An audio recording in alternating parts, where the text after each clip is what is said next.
তো বন্ধুরা, আজকে রান্নার ভিডিও শেয়ার করবো তোমাদের সাথে। দেখো, গ্যাস জ্বালিয়ে তেল দিয়ে এখন গোল গোল করে আলু কেটে নিয়েছিলাম চিপস বানাবো বলে। তো সেগুলোই তেলে দিলাম। তাহলে এক খোলাতেই সব ভাজবো। সব দিতে দিতেই লালচে লালচে হয়ে গেছে। আমি সম্ভবত লালচে লালচে ভালো পাই না, আর সাদা সাদা থাকলেই টেস্টটা আলাদা হয়। দেখো, লালচে লালচে হয়ে গেল। তখন একটু নাড়াচাড়া করে নামিয়ে নেব।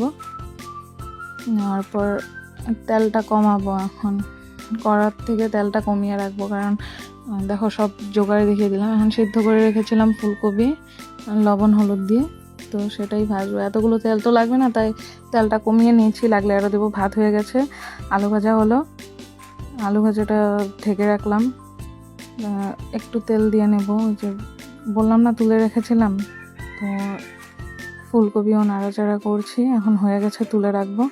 রাখার পর এখন বেগুন আলুর চচ্চড়িটা বানাবো। মার খুব ফেভারিট, এটা বহুত বানাতো অ্যাকচুয়ালি। মা, এই দেখো তেল দিয়ে দিলাম। অ্যাকচুয়ালি মা বানালে মিট মশলা বা ম্যাগি মশলা দিত, আরও টেস্ট হতো। তো তেল দিয়ে কালো জিরে আর লঙ্কা সম্বাদ দিলাম, আর পেঁয়াজগুলো দিয়ে দিলাম।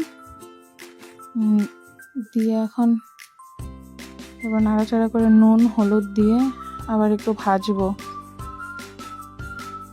ভাজার পরে আলু কেটে নিয়েছিলাম, কেটে ধুয়ে রেখেছিলাম, সেগুলো দিয়ে দিলাম কড়াতে। দিয়ে এখন নাড়াচাড়া করব। একটু হলুদ দিয়ে দেব, কিন্তু সেটা ভিডিও করা হয়নি, হলুদ দিয়েছিলাম। তারপরে কেটে ধুয়ে রাখা বেগুনগুলোও দিয়ে দিলাম। প্রচণ্ড প্রবলেম হচ্ছিল, এক হাতে ভিডিও মানে ফোন ধরে আরেক হাত দিয়ে নাড়াচাড়া। দেখো কড়াটা তো ভালোই ফুল হয়েছে, বাকি তাই প্রচণ্ড প্রবলেম হচ্ছিল। তাই তেল, তারপরে আবার বাকি তেলগুলো দিয়ে দিলাম, নুন হলুদ আর একটু দিয়ে আবার নাড়াচাড়া করছি। চিনি একটু দিয়ে দিলাম, চিনি দিলে প্রচণ্ড টেস্ট হয়, সেই লেভেলের লাগে। মানে রান্নাতে চিনি ইউজ করে দেখো, স্বাদটাই আলাদা হয়। তারপরে একটু লঙ্কা গুঁড়ো দিয়ে দিলাম, দিয়ে নাড়াচাড়া করলাম করে। জিরে গুঁড়োটা দিতে লাগবে, তো ঢেকে রেখেছিলাম, একটু পরে জিরে গুঁড়ো দেবো। এখন ঢাকনা খুলে আবার নাড়াচাড়া করলাম, দেখলাম যে আর একটু হবে। এখন নাড়াচাড়া করে, প্রচণ্ড নাড়াচাড়া করি আমি, বকাও খাই মার থেকে। এখন জিরে গুঁড়ো দিলাম, তোমরা দেখতেই পারলে। খালি নাড়াচাড়া নাড়াচাড়া, আমার নাড়তে ভাল লাগে বিরাট। তো জিরে গুঁড়ো দিয়ে আবার নাড়াচাড়া করে আবার ঢেকে রাখবো। ঢাকনা খুলে দেখি যে প্রায় হয়ে গেছে, আর একটু নাড়াচাড়া করে নামিয়ে দেব।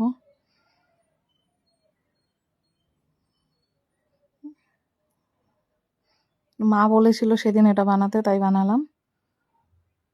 আগে প্রচুর খেতাম, প্রায় রোজই তো বলতে গেলে। মার হাতের রান্নার টেস্টটাই আলাদা না, আমার খুব সুন্দর করে বানায়। দেখো নামিয়ে নিলাম।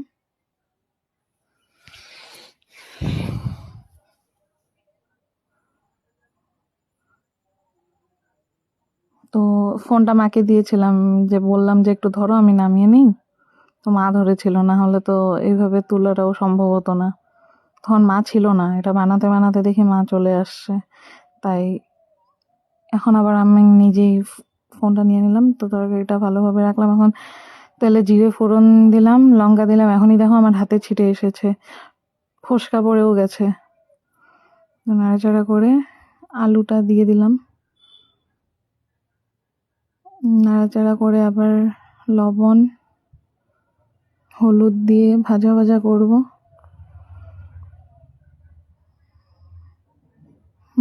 ঢাকনা দিয়ে রেখেছিলাম, দেখানো হয়নি। এখন ভাজা ভাজা আবার ঢেকে দিলাম, ভাজা ভাজা হয়নি ভালোভাবে। এখন একটু হয়েছে, বাকি সিদ্ধ তো জলে ফুটলেও হবে। তো তাই এখন একটু চিনি দিতে গিয়ে বেশিই পড়ে গেছে। যাই হোক, আমি ভাবছিলাম মিষ্টি মিষ্টি লাগবে, কিন্তু না, ঝাল হয়েছিল সেদিন তরকারিটা, তাই আর মিষ্টি ভাবতে থাকিনি। এখন ভেজে রাখা ফুলকপিগুলো দিয়ে নাড়াচাড়া করে এখন জিরে গুঁড়ো দিলাম, লঙ্কা গুঁড়ো, একটু জল দেবো যাতে মশলাগুলো একটু ইসে হয়ে, মানে জলের সাথে লেগে আলু আর ফুলকপির গায়ে লাগে। আবার একটু হলুদ দিয়ে নিলাম।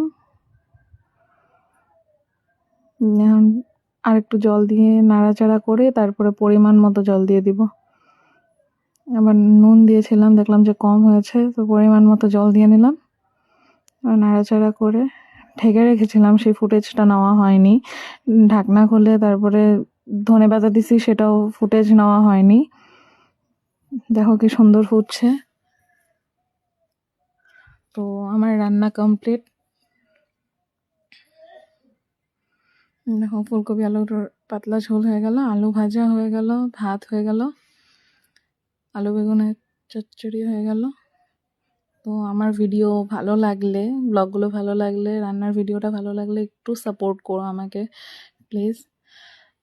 তো এই যে ভাতও বেড়ে নিলাম, চলো টাটা বাই বাই।